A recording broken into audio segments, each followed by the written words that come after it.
Saudara sudah menyaksikan apa yang tadi video tunjukkan, kesengsaraan Tuhan Yesus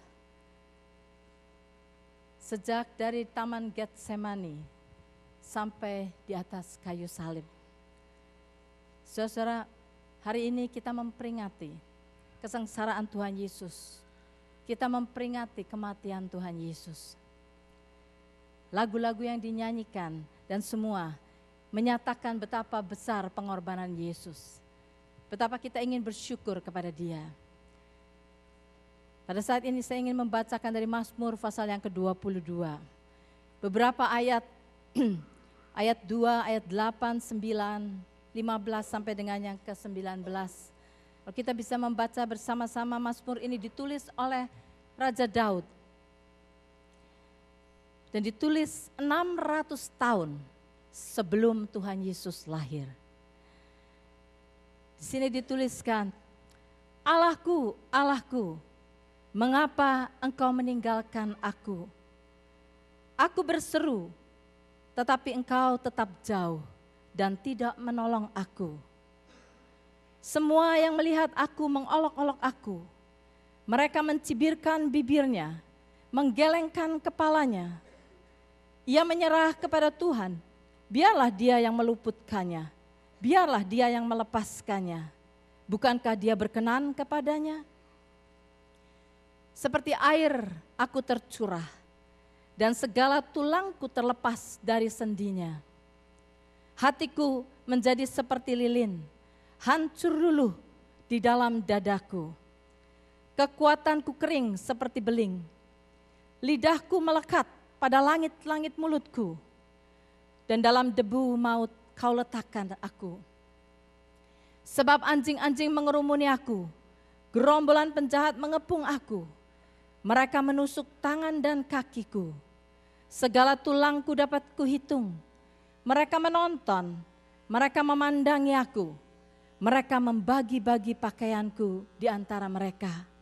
Dan mereka membuang undi atas jubahku. Saudara, ini yang ditulis oleh Raja Daud.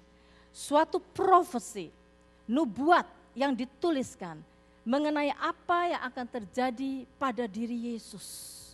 Dan tulisan ini ditulis kira-kira 600 tahun sebelum Yesus lahir. Dan semuanya ditepati sampai sekecil-kecilnya.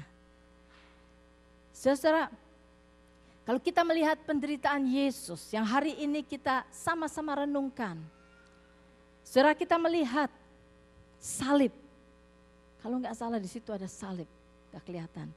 Kalau kita melihat salib, kita sering taruh di rumah kita. Kita sering melihat salib tergantung di necklace saudara sebagai perhiasan. Kita melihat salib seakan-akan suatu dekorasi, suatu perhiasan yang indah. Tetapi sebetulnya saudara-saudara, salib adalah alat untuk memberikan hukuman mati yang paling kejam kepada manusia. Kalau pada zaman ini, saudara menyaksikan orang yang dihukum mati. Mungkin orang itu duduk di electric chair, di strap di electric chair, dan satu push button, orang itu mati. Tetapi kalau orang dihukum mati di atas kayu salib yang hanya kelihatan simpel seperti itu, saudara. Tetapi kematian yang diderita oleh orang itu, dia tanggung penderitaan, suatu kematian yang perlahan-lahan. Dan selama orang itu menanti sampai menghembuskan nafas terakhir, dia harus merasakan penderitaan dari detik ke detik ke detik ke detik. Itu adalah suatu hukuman mati yang paling kejam, yang paling sadis. Dan itu yang dialami oleh Tuhan Yesus. Saudara, sudah tadi melihat film The Passion of Christ. Bagaimana Yesus mengalami kesengsaraan. Dia sudah dicambuki 39 kali. Dan pada waktu dia harus dipaku di kayu salib, kayu salib itu ditelentangkan di bawah. Dan dia ditelentangkan di atas kayu salib itu dengan tangan yang terentang. Dan orang yang akan memaku Yesus memegang paku yang sepanjang kira-kira 8 incis. Yang saudara melihat di sana, tangan Yesus dipakukan. Kelihatannya di sini, saudara. Tetapi diperkirakan oleh orang-orang, paku itu tidak dipakukan di sini. Karena kalau paku itu dipakukan di sini, maka pada waktu tubuh Yesus dinaikkan, dan paku ini harus menanggung tubuh Yesus yang begitu berat, maka tangan ini akan tersobek. Sehingga diperkirakan paku itu dipakukan di sini. Di sini adalah concentration dari berbanyak sekali nerve yang sangat-sangat sensitif. Dan seperti itulah paku itu ditancapkan di sini. Paku yang sebesar kira-kira 8 incis. Pakukan ke sini. Kedua tangannya. Dan itu, saudara melihat betapa mengerikan. Tetapi itu belum begitu mengerikan dibandingkan pada waktu tubuh itu diangkat. Pada waktu kayu salib itu diangkat, diberdirikan. Dan kemudian kayu itu ditancapkan ke dalam lubang yang sudah tersedia di situ. Saudara bayangkan tubuh itu dibantingkan demikian. Saudara. Tubuh itu tergantung pada tangan yang seperti itu. Apa yang terjadi? Saudara? Tulang-tulang itu lepas daripada sendi-sendinya. Pada waktu tubuh itu dibanting tubuh ke bawah, rak semuanya. Saudara, dikatakan di dalam Mazmur 22 tadi ayat yang ke-15. Dikatakan, seperti air aku tercurah dan segala tulangku terlepas dari sendinya. Saudara bisa bayangkan, semua tulang itu terlepas dari sendi-sendinya. Lepas dari sendi di bahu, lepas dari sendi di elbow, lepas. Dan di dalam kesengsaraan yang seperti itu, yang lebih sengsara lagi adalah pada waktu dia harus menarik napas. Setiap napas yang akan dia tarik, itu membutuhkan tenaga yang luar biasa. Membutuhkan kesakitan yang luar biasa di sini karena dia harus menarik tubuhnya untuk gasp satu napas. Dari napas ke napas. Sengsara yang luar biasa. Dan Yesus menderita kesengsaraan itu di kayu salib selama 6 jam. 6 jam. Sudah bisa bayangkan dari napas ke napas. Dan selama 6 jam Yesus di kayu salib, ada lebih kurang 150 nubuatan yang terjadi pada Yesus. Apa yang sudah dinubuatkan 1000 tahun yang lalu, 600 tahun yang lalu, beratus-ratus tahun yang lalu, 150 nubuatan terjadi di atas kayu salib selama 6 jam. Saudara, kalau saudara memperhatikan buku Matius, Markus, Lukas menceritakan kesengsaraan Yesus. Tetapi kalau saudara melihat di buku Yohanes menceritakan the majesty of Calvary. Karena pada waktu Yesus di Calvary, pada waktu Yesus di atas kayu salib selama 6 jam, dia di dalam otoritinya, di dalam keagungannya sebagai raja, dia masih memperhatikan orang lain. Kata pertama yang Yesus katakan untuk orang lain adalah, Bapa ampunilah mereka, sebab mereka tidak tahu apa yang mereka lakukan. Di dalam kesengsaraannya, untuk bernapas satu napas saja begitu susah, dia masih memikirkan orang-orang yang sudah mencaci maki dia, yang sudah menampari dia, yang sudah mencambuki dia 39 kali, yang sudah meludahi dia, yang sudah menyangkali dia. Dia masih bisa berkata, Bapa ampunilah mereka. Karena mereka tidak tahu apa yang mereka lakukan. Di dalam keadaan yang sengsara dia masih memikirkan pencuri yang ada di sebelah kirinya. Pada waktu pencuri itu berkata, Yesus ingat aku. Tuhan berkata, hari ini juga engkau bersama-sama dengan aku di Firdaus. Di dalam kesengsaraan yang seperti itu, keagungan Yesus masih ditunjukkan. Dia masih memikirkan ibunya. Dia berkata kepada ibunya, ibu, inilah anakmu, inilah ibumu. Dia berkata kepada Yohanes, supaya ibunya mendapat tempat, supaya ada seseorang memeliharakan ibunya. Dia masih mengingat itu. Itu saudara, keagungan daripada Yesus. Saudara, kesengsaraan yang Yesus alami, semua itu pengorbanannya adalah melupakan suatu demonstration daripada kasihnya luar biasa, keberaniannya yang luar biasa untuk melakukan misi penyelamatan buat kita semua. Dia lakukan semuanya itu demi untuk kita. Dia melakukan semua itu karena dia mengasihi kita. Karena God is love. Dia tidak bisa tidak melakukan itu karena dia adalah kasih. Dan kasih selalu memberi, kasih selalu menyatakan, selalu dinyatakan, itu adalah kasih.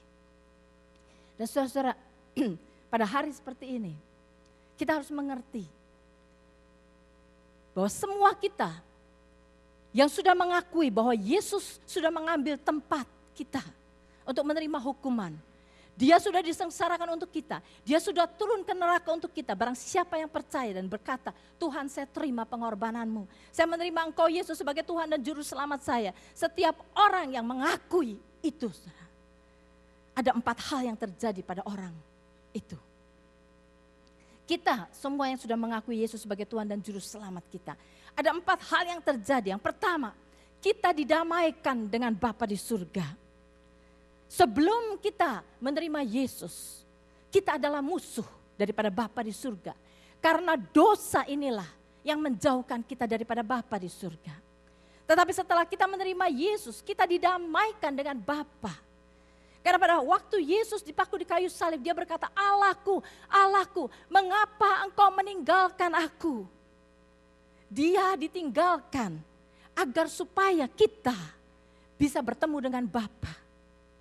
Pada waktu dia berkata it is finished dan dia menyerahkan nyawanya. Pada saat itu juga tirai bait Allah terbelah menjadi 2. Karena Tuhan berkata dari mulai sekarang, aku sudah menyelesaikan tugasku, engkau bisa masuk ke tahta kasih karunia.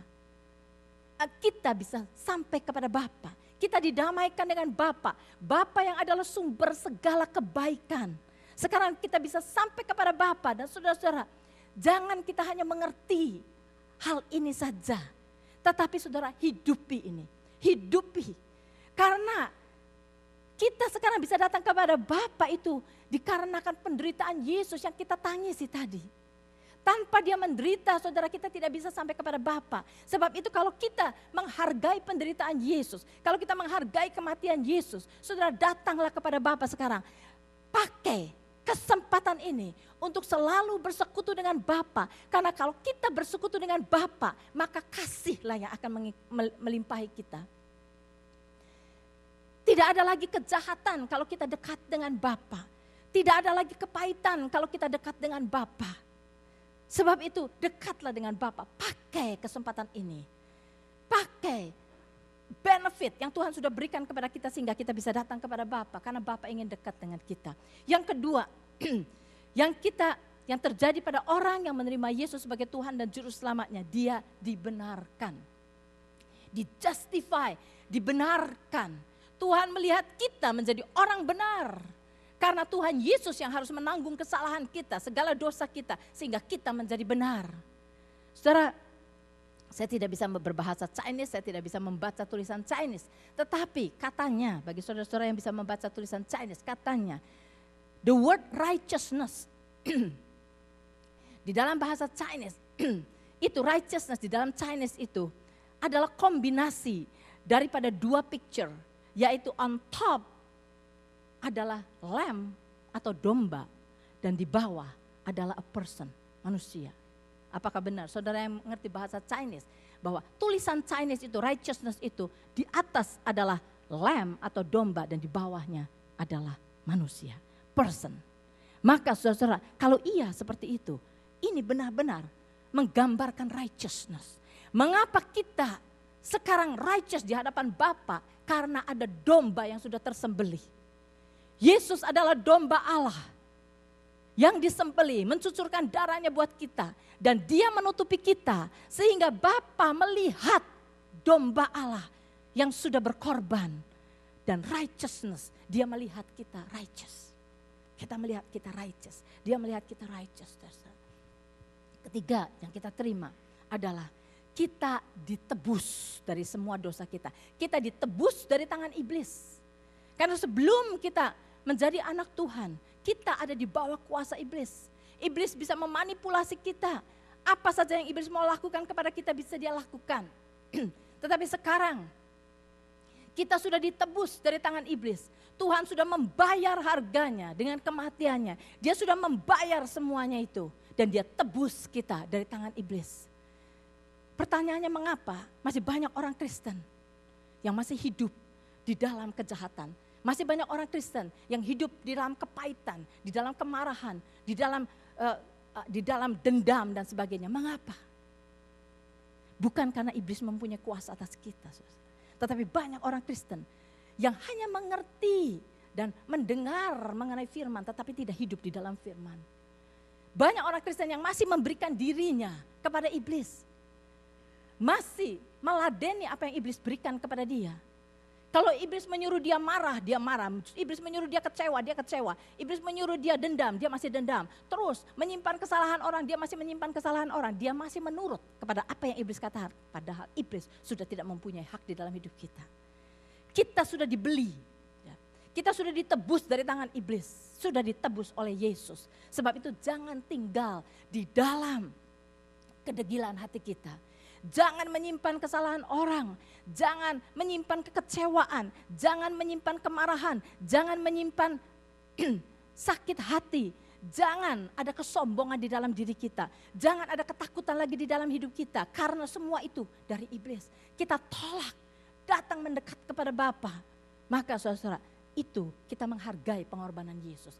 Itu artinya kita hidup menghargai apa yang Yesus sudah lakukan di dalam hidup kita.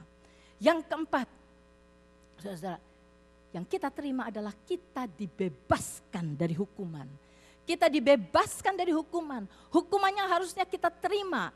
Hukuman yang terkutuk yang seharusnya kita yang dipaku di kayu salib. Terkutuk, kematian yang terkutuk. Itu sudah dibebaskan dari kita. Karena Yesus sudah terkutuk untuk kita. Yesus sudah menanggung semua hukuman itu di atas tubuhnya. Saudara, dari sini saudara, kita lihat. Kalau pada hari ini dari Jumat Agung tahun yang lalu ke Jumat Agung tahun ini, saudara, kita memperingati penderitaan Yesus, kematian Yesus. Saudara, saya percaya yang Tuhan inginkan bukannya kita menangisi penderitaannya. Bukannya kita merasa sorry, kasihan kepada apa yang Yesus alami. Bukan itu yang Tuhan inginkan. Yang Tuhan inginkan adalah bagaimana respon kita akan segala yang Tuhan sudah lakukan di dalam hidup kita. Bagaimana respon Tuhan, respon kita kalau Tuhan sudah menderita begitu luar biasa dan mati di dalam kematiannya begitu terhina. Bagaimana respon kita? Tuhan tidak menginginkan air mata kita. Tuhan tidak menginginkan belas kasihan kita. Tuhan tidak menginginkan kita feel sorry buat dia. Tidak. Tuhan rela melakukan itu semua. Yang Tuhan mau tahu.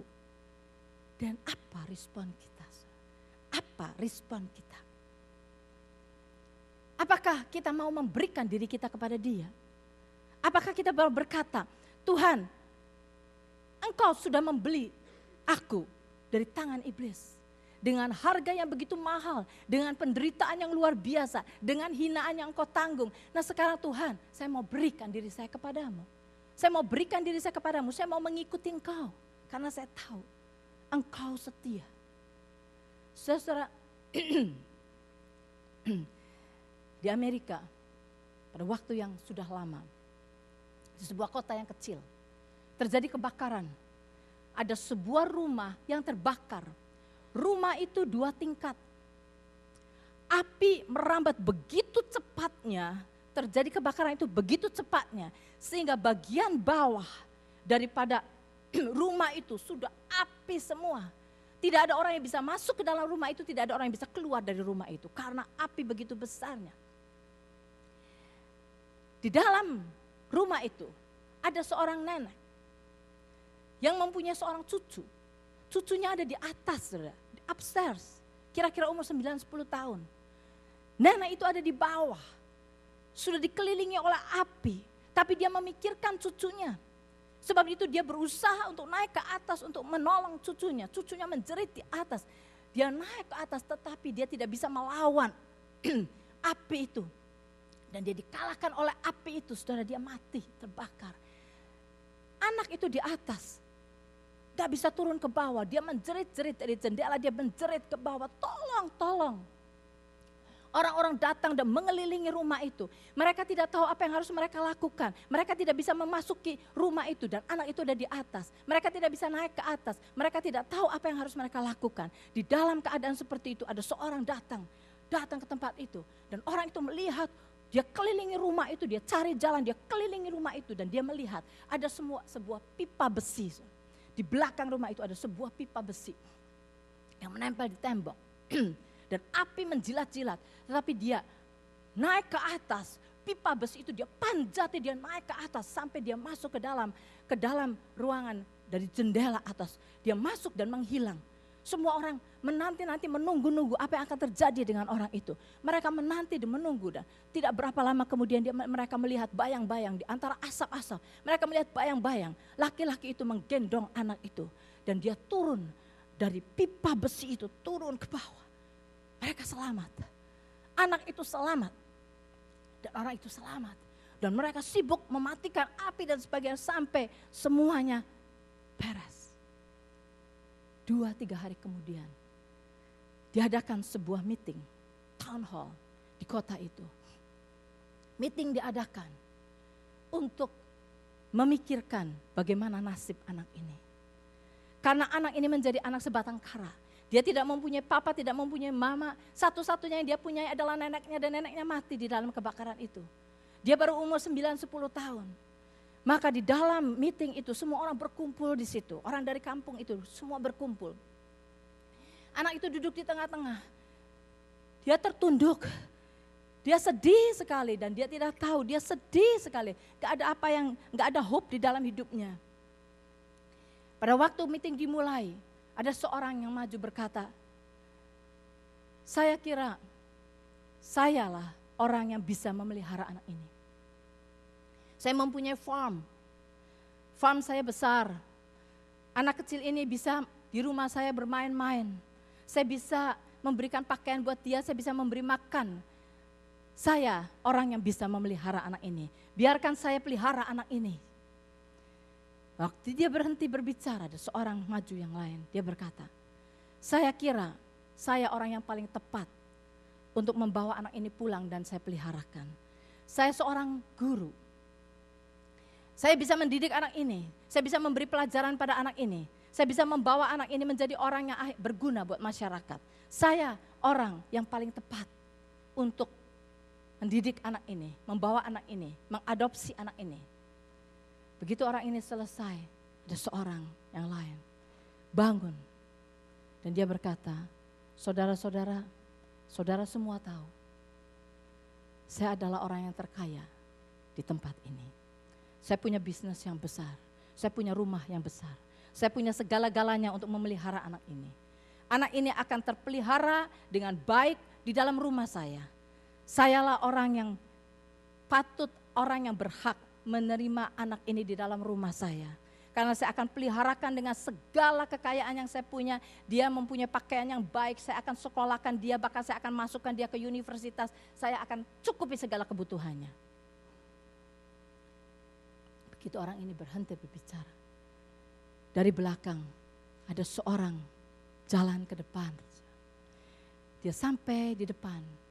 Dia tidak mengucapkan satu kata pun. Tidak mengatakan apa-apa. Begitu dia sampai di depan, yang dia lakukan, dia keluarkan kedua tangannya dari kantongnya. Dia tunjukkan. Tangan yang luka berdarah, luka parah, terbakar. Pada saat semua orang melihat tangan itu, semua gasp. Oh. Anak yang tadinya tertunduk, dia tidak mempedulikan apa yang orang katakan. Begitu mendengar gasp itu, dia melihat ke depan. Apa yang terjadi? Pada waktu dia melihat laki-laki dengan tangan yang terbakar kedua-duanya. Anak itu turun dari tempat itu, dia tahu ini orang yang menyelamatkan dia. Anak itu lari kepada orang itu dan dia peluk orang itu. Dia berkata, aku mau ikut engkau, aku mau ikut engkau, aku mau ikut engkau.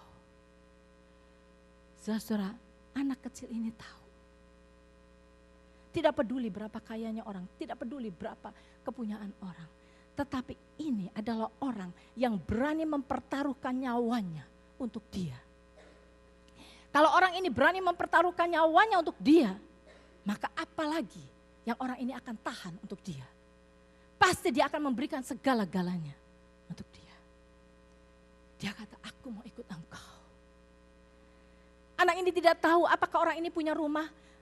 Anak ini tidak tahu apakah orang ini punya uang. Anak ini tidak tahu.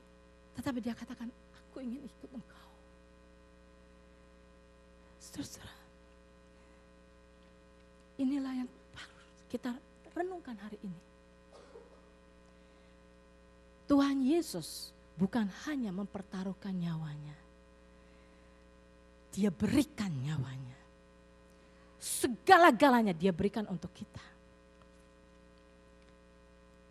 Yang perlu kita pikirkan sekarang, apakah respon kita? Apakah respon kita? Apakah kita bisa trust dia, memberikan segala-galanya dari kita untuk dia? Seperti anak yang kecil ini. Saudara, anak kecil ini sudah selamat. Setelah selamat, dia menghadapi pilihan. Maukah hidup enak dengan miliuner ini? Maukah hidup mendapat pendidikan yang tinggi? Maukah ini, maukah ini? Ada banyak tawaran, saudara. Tetapi anak ini menerima tawaran, menerima yang terbaik. Saudara, di dalam hidup kita, banyak orang yang sudah diselamatkan, menerima Yesus sebagai Tuhan dan Juru Selamat, saudara. Tetapi setelah saudara menerima keselamatan, dunia masih menawarkan banyak hal di hadapan saudara. Apakah mau hidup senang? Apakah mau ini? Apakah mau ini? Apakah mau ini? Kalau engkau melakukan ini, kata dunia, engkau akan mendapat ini. Kalau engkau melakukan ini, engkau menjadi terkenal. Kalau engkau melakukan ini, engkau akan ini. Dunia tawarkan kepada kita, saudara. Begitu banyak hal yang dunia tawarkan. Dan banyak anak-anak Tuhan yang sudah diselamatkan memilih salah satu yang ditawarkan oleh dunia. Dan Tuhan adalah nomor 2, nomor 3 atau nomor 4 di dalam hidup kita. Saudara, sekali lagi, di dalam hari memperingati penderitaan dan kematian Yesus, Tuhan Yesus bukan membutuhkan air mata kita dan belas kasihan kita. Yang Tuhan Yesus tanyakan kepada kita, bagaimana respon kita? Bagaimana respon kita?